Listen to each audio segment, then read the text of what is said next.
اعوذ باللہ من الشیطان الرجیم بسم اللہ الرحمن الرحیم الحمدللہ رب العالمین الصلاۃ والسلام علی رسول الامین وعلی آلہ وصحبہ اجمعین۔ السلام علیکم عزیز اسٹوڈنٹس، آج جو ہم کتاب ہے محمد عربی مولانا عنایت اللہ اسد سبحانی صاحب نے جس کو لکھا ہے اس کے ابتدائی چیپٹر کے بارے میں پڑھیں گے۔ آپ سب لوگ کو ایک مبارکباد کہ آپ جو ہے اس سیرت کو اس کمپٹیشن میں حصہ لے رہے ہیں، اور امید یہ ہے کہ آپ جو ہے نبی کریم صلی اللہ علیہ وسلم کی زندگی کو خالی نہ صرف پڑھیں گے بلکہ اپنی زندگی میں بھی اتاریں گے۔ تو اس جو شروعاتی چیپٹرز ہیں اس کے اندر ظاہر سی بات ہے کہ نبی کے جو بچپن کی زندگیاں ہیں اور نبی کہاں جو پیدا ہوئے تھے ان کے گھرانے کے بارے میں مختصر تعارف جو ہے اس کے اندر آئے گا۔ تو سب سے پہلے یہ ہے کہ نبی کریم صلی اللہ علیہ وسلم کی پیدائش جو ہے آپ سب کو پتہ ہے، جیسے کہ عرب جو آج کے زمانے میں ہم جسے سعودی عرب کہتے ہیں، اس زمانے میں اسے حجاز کہتے تھے۔ تو عرب کا علاقہ جو ہندوستان سے پشچم کی طرف ہے، جسے ہم کہتے ہیں ویسٹ کی طرف، وہاں ایک شہر ہے مکہ، وہاں پیدا ہوئے تھے۔ مکہ جو ہے اس کے نارتھ میں یعنی کہ اتر کی طرف ایک شہر ہے مدینہ، اور اس سے اوپر کی طرف جو ہے سیریا شہر ہے، جسے آج کے زمانے میں جس کی کیپٹل جو ہے دمشق یا ڈمسکس ہے۔ تو یہ بات دھیان رکھیے کیونکہ مکہ جو ہے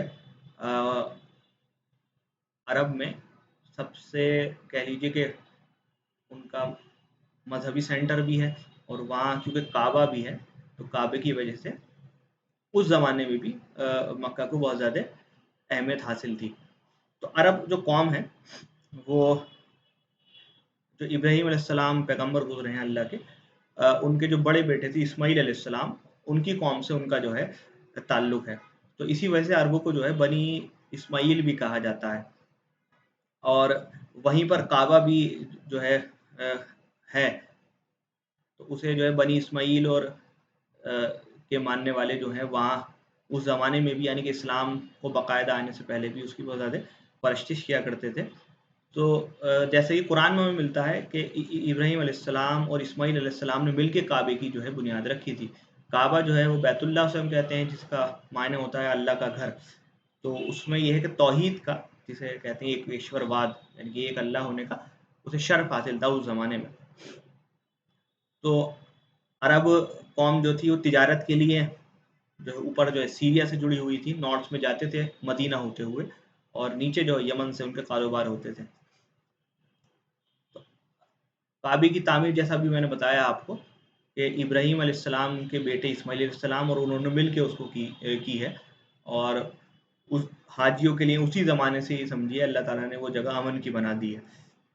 لیکن یہ ہے کہ وقت کے ساتھ ساتھ جیسے وقت گزرتا ہے اس میں بدھ جو ہیں کہہ لیجیے مورتیاں لا کے جو ہے رکھتے رہے عرب کے لوگ، اور ہوا یہ کہ جب حضور کی پیدائش ہوئی ہے تو تب وہاں پر یہ کہا جاتا ہے کہ 365 یا 60 بدھ اس کے اندر رکھے ہوئے تھے۔ تو ایک گھر جو کبھی اللہ کا توحید کا مرکز ہوا کرتا تھا، سینٹر ہوا کرتا تھا، اب وہ یہ تھا کہ بتوں سے مطلب بھرا ہوا تھا۔ اس میں بہت فیمس بت کچھ اس میں تھے، جیسے حبل کے تعلق سے کہا جاتا ہے کہ حبل جو ہے پہلا بت تھا جو کعبے میں لا کے رکھا گیا تھا۔ اس کے علاوہ عزا جو ہے قریش قبیلے کا بت تھا۔ لات جو ہے وہ طائف ایک شہر ہے مکہ سے ساؤتھ کی طرف، دچن کی طرف، وہاں منات جو ہے وہ بھی ایک بت تھا۔ تو اپنے قبیلے کے بھی الگ الگ بت ہوا کرتے تھے۔ تو یہ تھوڑا سا مختصر تعارف تھا کہ عرب جو ہے بنی اسماعیل کی قوم میں سے تھے، اور ان کے پاس کعبہ جو ہے ان کے مکہ شہر میں موجود تھا، اور کعبے میں جو ہے بہت سارے بت اس میں رکھے ہوتے تھے۔ دوسرا یہ ہے کہ کیونکہ اس زمانے میں قبیلے سسٹم ہوا کرتا تھا، آج کے زمانے کی طرح وہاں شہر نہیں ہوا کرتے تھے جیسے آج کے زمانے میں شہر حکومتیں ہوتی ہیں۔ تو وہ زمانہ ایسا تھا کہ جہاں قبیلے ہوا کرتے تھے۔ ہوتا یہ تھا کہ ایک شہر ہے، اس میں ایک مطلب قبیلہ ہوتا ہے، ایک سے زائد قبیلے بھی ہو سکتے ہیں، اور اس قبیلے میں مختلف گھرانے ہوتے ہیں۔ جیسے آپ ہیڈنگ میں دیکھ رہے ہیں قبیلہ قریش کا ایک گھر تھا بنو ہاشم، یا اس میں لفظ غلط آ گیا، ہاشم لکھ رہا ہے وہ لیکن ہاشم ہے۔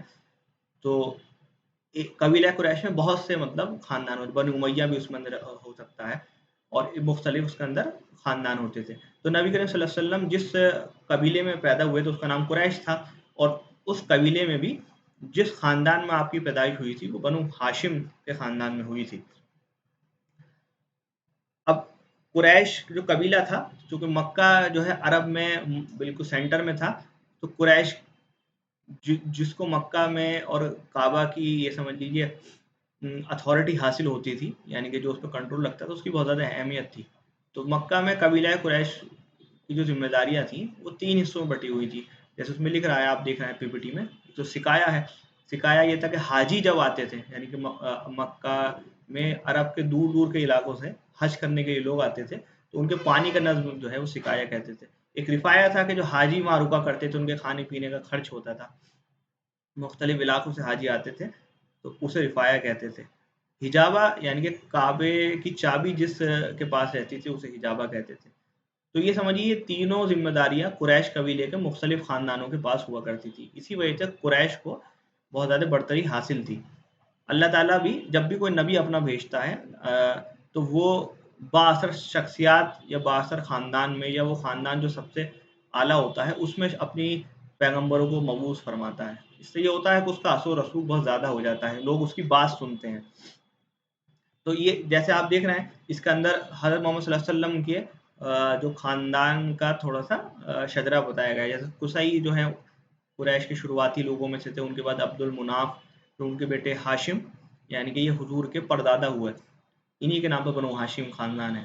اس کے بعد عبد المطلب ہیں جن کا نام جو ہے شیبہ ہے، پھر عبداللہ ہیں جو حضور کے والد صاحب ہیں، اور پھر حضرت محمد صلی اللہ علیہ وسلم ہیں.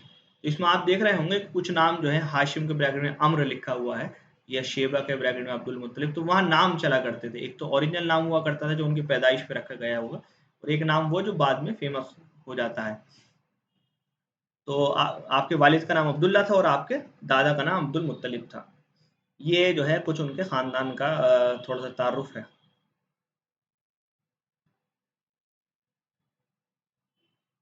آب زمزم اور عبداللہ، اس میں ہم جو ہے آب زمزم جیسے آپ نے سنا ہوگا کہ حضرت حاجرہ اور حضرت اسماعیل علیہ السلام کا جو قصہ ہے کہ جب ابراہیم علیہ السلام عرب میں اپنی اہلیہ اور اپنے بیٹوں کو لے آئے تھے، تو وہاں یہ تھا کہ پانی کا بالکل بھی نظم نہیں تھا. تو کسی وجہ سے جب ابراہیم علیہ السلام انہیں چھوڑ کے وہاں چلے گئے تو اللہ تعالیٰ نے جو ہے وہاں پانی کا نظم کر دیا تھا. تو اس کو ہم بہت اس سے آب زمزم کہتے ہیں، اور آج بھی حاجی جو ہے اسے لے کے آتے ہیں. تو ہوا یہ تھا کہ جب بیت اللہ کا تعمیر ہو گیا تھا اور آب زمزم وہاں تھا، تو اس کے بعد کے دور میں آپس کی لڑائیوں میں وہ کنواں جو تھا یا پانی کا چشمہ جو تھا وہ جو ہے پھٹ گیا تھا، وہ مطلب ختم ہو گیا تھا.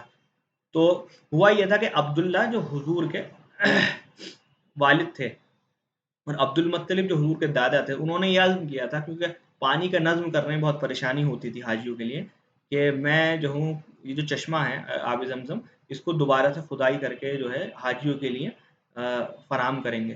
تو انہوں نے بہت محنت کی، اس میں دعا انہوں نے یہ مانگی تھی کہ اللہ تعالیٰ اگر تو نے یہ کام مجھ سے لے لیا اور آب زمزم دوبارہ سے مطلب چل نکلا، تو میں اپنے ایک بیٹے کی جو ہے، اگر تو نے مجھے 10 بیٹے دیے اور ایک بیٹے کی قربانی تیرے لیے کر دوں گا. تو ہوا یہ کہ آب زمزم کی کھدائی ہو گئی، اور اس کے بعد جو ہے عبد المطلب جو ان کے 10 بیٹے ہوئے، اس میں سب سے چھوٹے جو سے عبداللہ تھے.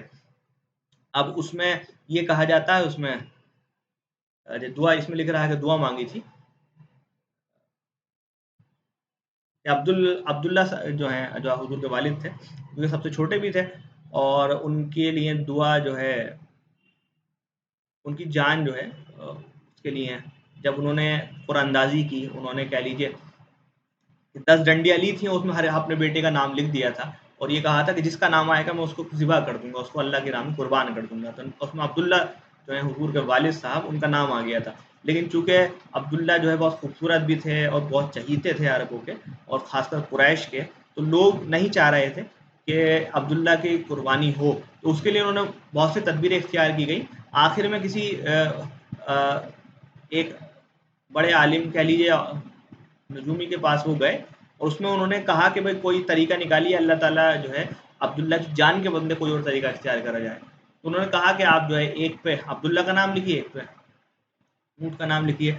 اگر عبداللہ کا نام آتا ہے تو پھر دوبارہ جو ہے ہم جو ہے وہ مطلب ڈنڈی پھینکیں گے، ایسی جو ہے آپ کے. اور اگر اونٹ کا نام آ جاتا تو 10 اونٹ ذبح کرنے پڑیں گے آپ کو. تو یعنی کہ انہوں نے 2 ڈنڈی لی، ایک پہ اونٹ لکھے ہوں گے اور ایک پہ عبداللہ حضور کے والد صاحب کا نام لکھا تھا. تو اگر عبداللہ آتا ہے تو دوبارہ ڈنڈی پھینکی جائے گی، اور ڈنڈی اگر آتی ہے جس پہ اونٹ لکھا ہے تو 10 اونٹ قربان کر دیں گے. تو بار بار پھینکنے کے بعد ہوا یہ کہ 100 اونٹ جو ہے وہ بار بار عبداللہ جو ہے ان کا نام آتا رہا. تو جب 100 اونٹ ہو گئے اس کے بعد جو ہے اونٹ پہ جا کے وہ بات طے ہوئی. یعنی کہ سمجھیے کہ جو عبد المطلب نے دعا مانگی تھی اللہ تعالیٰ سے کہ میں اپنے ایک بیٹے کی جان قربان کروں گا، تو وہ 100 اونٹوں کے بدلے جو ہے پھر جو ہے وہ جان جو ہے اس کا بدلہ دیا گیا. تو یہ کہہ لیے کہ عبداللہ جو حضور کے والد صاحب تھے وہ 100 اونٹوں کے بدلے ان کی جان جو ہے اس میں بچی. حضرت آمنہ اور حضور صلی اللہ علیہ وسلم کی پیدائش. حضرت آمنہ حضور جو تھے ان کی والدہ تھی. بنی جوہرا جو ہے ایک قبیلے سے ان کا تعلق تھا، قریش کے ہی. تو ہوا یہ تھا کہ جب والد صاحب ان کی نکاح کے بعد والد صاحب جو سیریا سفر کے لیے گئے تھے. اکثر میں نے کہا کہ عرب کے لوگ اکثر جو ہے سیریا جو ہے وہ جایا کرتے تھے بزنس کرنے کے لیے. لوٹتے وقت یہ ہے کہ تھوڑی طبیعت خراب ہو گئی وہاں، تو وہاں مدینہ میں آپ جو ہے وہیں رک گئے، اور مدینہ وہیں رکے. ایسی طبیعت خراب ہوئی کہ انتقال آپ کو وہیں ہو گیا. یعنی کہ نبی کریم صلی اللہ علیہ وسلم کی پیدائش سے پہلے ہی ان کے والد صاحب کا انتقال اس میں ہو گیا تھا. یعنی کہ اور والد صاحب کی عمر جو تھی اس ٹائم 25 ایئر تھی، یعنی کہ 25 سال کی عمر میں والد صاحب کا انتقال ہو گیا تھا. اور حضور نے اپنے والد صاحب کا چہرہ نہیں دیکھا تھا. حضور کی پیدائش 12 ربیع الاول میں جو ہے اس میں لکھی گئی ہے. اس میں مختلف ویسے پیدائش کے لیے ایگزیکٹ ڈیٹ کسی کو نہیں پتا ہے، لیکن اکثر جو لوگ مانتے ہیں وہ 12 ربیع الاول جو ہے حضور کی پیدائش کو مانتے ہیں. ربیع الاول جیسے کہ آپ کو پتا ہے اسلامی ایک مہینہ ہے، جیسے انگریزی یا مہینے ہوا کرتے ہیں. جب ان کی پیدائش ہوئی تو ان کا نام جو ہے ان کے دادا نے یعنی کہ عبد المطلب نے محمد رکھا. اور یہ محمد نام جو ہے اپنے آپ میں بہت یونیک تھا، کیونکہ اس سے پہلے کسی بھی شخص کا نام عرب میں بھی اور کہیں پوری دنیا میں محمد نہیں ملتا ہے. محمد نام کے جو معنی ہیں وہ ہے جس کی تعریف کی گئی ہو. ون ہو از پریز، یعنی کہ جس کی تعریف کی گئی ہو. تو یہ محمد اپنے آپ میں جو ہے ایک نام بھی یونیک ہے. ان کے دادا نے ان کا نام محمد رکھا تھا.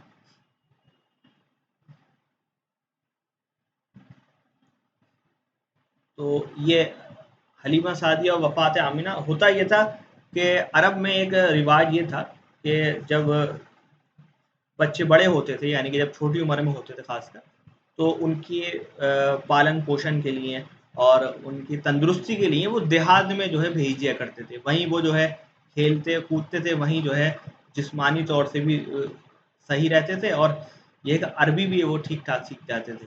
تو یہی وہاں ٹرینڈ تھا کہ اکثر جو دیہاتوں کی لوگ ہوتے تھے وہ آتے تھے شہر میں، یعنی کہ مکہ میں آتے تھے، اور مکہ سے جو بچے ہوتے تھے ان کو لے جایا کرتے تھے مطلب 1 سال 2 سال کے لیے.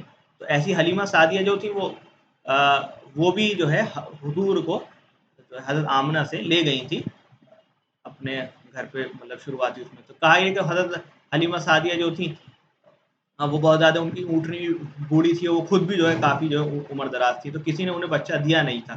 اور حضرت آمنہ کے جو بیٹے تھے جو محمد صلی اللہ علیہ وسلم تھے اس ٹائم یتیم تھے. یتیم کا بچہ کوئی لے نہیں جاتا تھا، کیونکہ اس میں یہ تھا کہ رقم اس طرح سے نہیں ملنے کے چانسز تھے. خیر آخر یہ ہوا کہ حلیمہ سعدیہ جو ہیں کیونکہ وہ خالی ہاتھ جانا نہیں چاہتی تھی، تو حضرت آمنہ سے وہ اپنے محمد صلی اللہ علیہ وسلم کو ساتھ میں لے جاتی ہیں. تاریخ میں بہت سے قصے اس میں کیسے جو ہے پھر اس کے بعد جو ہے برکتوں کی جو ہے بارش شروع ہو جاتی ہے. جیسے یہ کہا جاتا ہے کہ ان کی اونٹنی جو آتے ہوئے مکہ میں آتے ہوئے بہت زیادہ دھیمی رفتار سے چل رہی تھی، جاتے وقت وہ بہت تیزی سے وہ جو ہے اپنے گھر کی طرف کو گئی. تو اس طرح کی چیزیں اللہ تعالیٰ جو ہے اپنے نبیوں کے ساتھ دکھاتا ہے. 6 سال کی عمر میں جو ہے ان کا اپنی والدہ کا ان کا انتقال ہو گیا تھا. والدہ جو تھیں وہ مدینہ جو ہے لے کے گئی ہوئی تھی اپنے نبی صلی اللہ علیہ وسلم کو، کہ اپنے ان کے دادا کی پردادا کی جو ہے ننیال وہیں کی تھی. تو جب وہاں پہنچے تو ان کا انتقال ہو گیا تھا. لوٹتے وقت وہاں ایک ابوا ایک شاید گاؤں ہے، وہاں جو ہے ان کی والدہ کا بھی انتقال ہو گیا تھا. 6 سال کی عمر تھی جب ان کی والدہ کا انتقال ہوا، اور اس کے بعد جو ہے نبی صلی اللہ علیہ وسلم جو ہے بالکل یتیم ہو گئے. والد صاحب کا انتقال تو پیدائش سے پہلے ہی ہو گیا تھا، اور والدہ کی انتقال 6 سال کی عمر میں ہو گیا تھا. اب ان کے دادا جو ہے انہوں نے ان کی پرورش کی. اور دادا کا انتقال بھی جو جیسا آپ دیکھ رہے ہیں 8 سال کی عمر میں دادا کا انتقال ہو گیا. تو یہ دیکھیے ایک نبی یہ جو ہے جو نبی صلی اللہ علیہ وسلم جو ہے بچپن سے ہی جو سایہ ہوتا ہے کسی مستقل سائے میں نہیں رہے, والد صاحب نہیں رہے, والدہ نہیں رہے, پھر دادا بھی نہیں رہے, اس کے بعد جو ہے ان کے چچا نے جنہیں ہم ابو طالب کہتے ہیں انہوں نے ان کی پرورش کی. تو یہ ایک طریقے سے شروعاتی زندگی کا تھوڑا پریچے تھا, اور انشاءاللہ آپ کی بات جو ہے سمجھ میں آئی ہوگی, اور انشاءاللہ آپ اسے پڑھیں گے بھی اور اپنی زندگی میں اتارنے کی کوشش بھی کریں گے. جزاک اللہ خیر.